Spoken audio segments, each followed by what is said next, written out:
मान लो कि एक बैट और बॉल है जिसकी कीमत 110 रुपए है और बैट की कीमत बॉल से 100 रुपया अधिक है, तो बॉल की कीमत कितनी हुई? अगर आप भी मेरी तरह एक एवरेज व्यक्ति हैं तो आपका जवाब आया होगा 10 रुपए, जो कि बिल्कुल गलत जवाब है। सही जवाब है 5 रुपए। बॉल की कीमत है 5 रुपए, बैट की कीमत 100 रुपया अधिक, मतलब 105 रुपए है। ये जो इमीडिएटली हमारे दिमाग में 10 रुपया आंसर आया, वो आया हमारी फास्ट थिंकिंग के वजह से, हमारे सिस्टम वन थिंकिंग के। बेसिकली हमारा दिमाग दो तरीके से काम करता है। यूं कहिए कि हमारे दिमाग में दो सिस्टम होते हैं। सिस्टम वन थिंकिंग फास्ट होती है, ऑटोमेटिक होती है, इरैशनल होती है, इलॉजिकल होती है, लेकिन कई बार ये भी फायदेमंद होती है। मान लो अगर घर में आग लग जाए या भूकंप आ जाए तो हम स्लो थिंकिंग नहीं करेंगे, एनालाइज नहीं करेंगे, हम इमीडिएटली सोचेंगे और डिसीजन लेंगे। सिस्टम टू थिंकिंग जो होती है वो स्लो होती है, रैशनल होती है, लॉजिकल होती है। फॉर एग्जाम्पल, अगर मैं आपसे कहूं कि 18 मल्टीप्लाई बाय 7 कितना होता है, तो आप सही आंसर दे दोगे, पर सोच समझकर सही आंसर दोगे।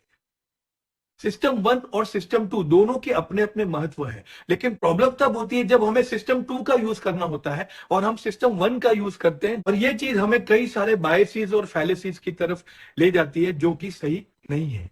तो आज हम कुछ ऐसे पॉइंट्स के बारे में बात करेंगे जो हमें सिस्टम टू का ज्यादा यूज करने में हमारी मदद करेगा।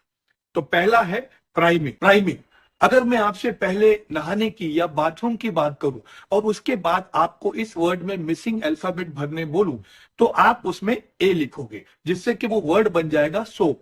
लेकिन अगर मैं आपसे पहले खाने की या रेस्टोरेंट की बात करता हूं तो ज्यादा चांसेस हो जाते हैं कि आप उस मिसिंग जगह पर यू लिखते हैं, जिससे कि वो वर्ड बन जाएगा सोप। इसे कहा जाता है प्राइमिंग। आप प्राइमिंग करके लोगों के डिसीजन को बहुत ज्यादा मैनिपुलेट कर सकते हो।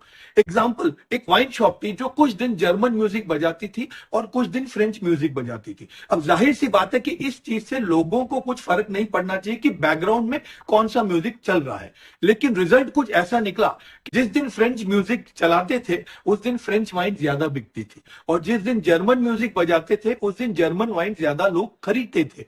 अगेन ये दिखाता है कि कैसे प्राइमिंग आपका डिसीजन चेंज कर सकता है, वो भी बिना आपको पता चले।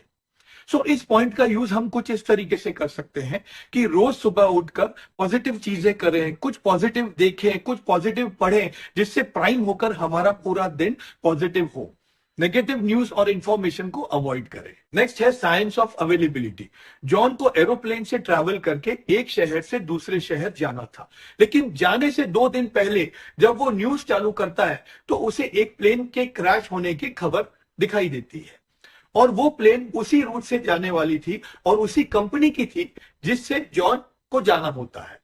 अब जॉन न्यूज देखकर घबरा जाता है और अब वो डिसाइड करता है कि अब वो कार से जाएगा, भले कार से टाइम ज्यादा लगे लेकिन वो कार से जाएगा। तो आपको क्या लगता है कि उसका, जॉन का ये डिसीजन सही था?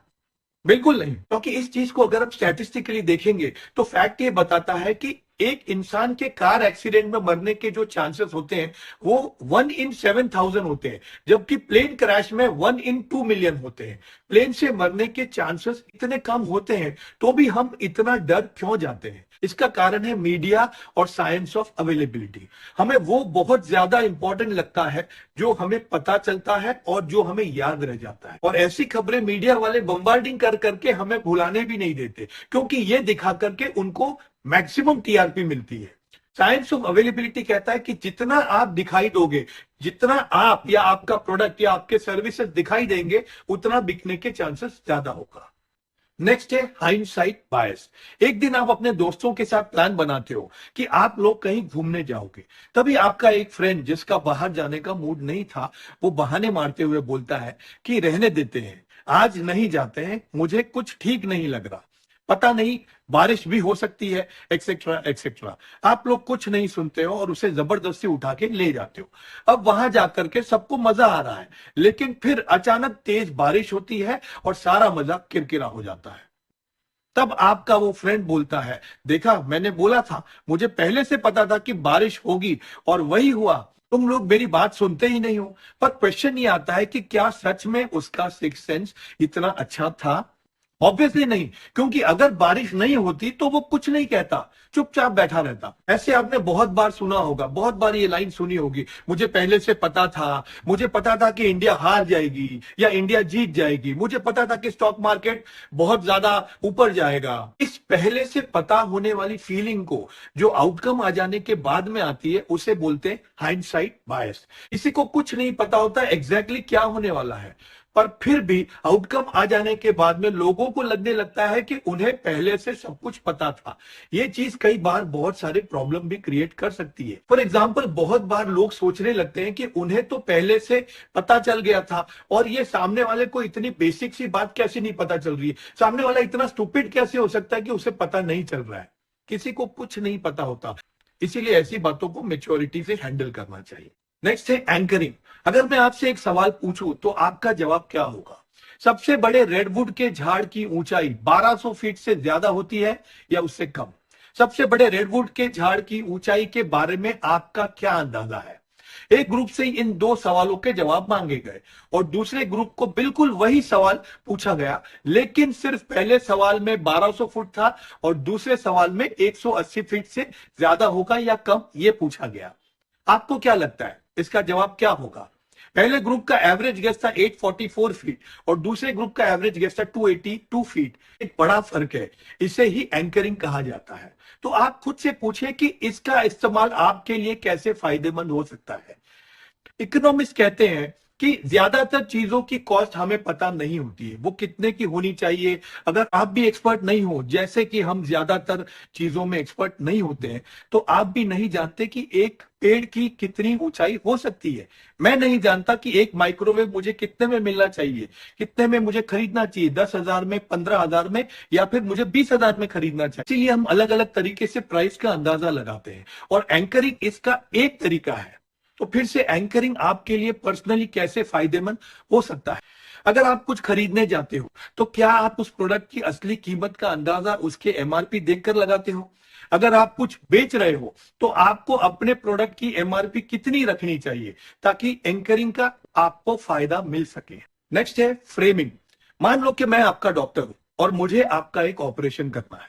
मैं आपको बताता हूं कि 10% पॉसिबिलिटी है कि आपकी डेथ हो जाएगी। मैं आपको यह भी बोल सकता था कि 90% चांसेस है कि आपको कुछ भी नहीं होगा। नंबर्स के हिसाब से देखा जाए तो दोनों एक ही बात है, लेकिन पहले केस में आपको ज्यादा बुरा फील होगा। इसी को फ्रेमिंग कहते हैं। एग्जैक्टली सेम बात को आपके फ्रेम करने के स्टाइल से काफी डिफरेंट रिजल्ट मिल सकता है। आप खुद से पूछे कि आप फ्रेमिंग का इस्तेमाल कैसे कर सकते हो। फ्रेमिंग से चीजें ज्यादा अपीलिंग बना सकते हो। कैसे आप अपने दोस्तों, बच्चों या किसी और को फ्रेमिंग से इन्फ्लुएंस कर सकते हो। नेक्स्ट है संक कॉस्ट फैलेसी। ये आपके पास्ट के डिसीजन की वजह से प्रेजेंट के डिसीजन पर इफेक्ट करने के बारे में है। कुछ महीनों पहले प्रिया ने बहुत सारी चॉकलेट्स खरीदी थी।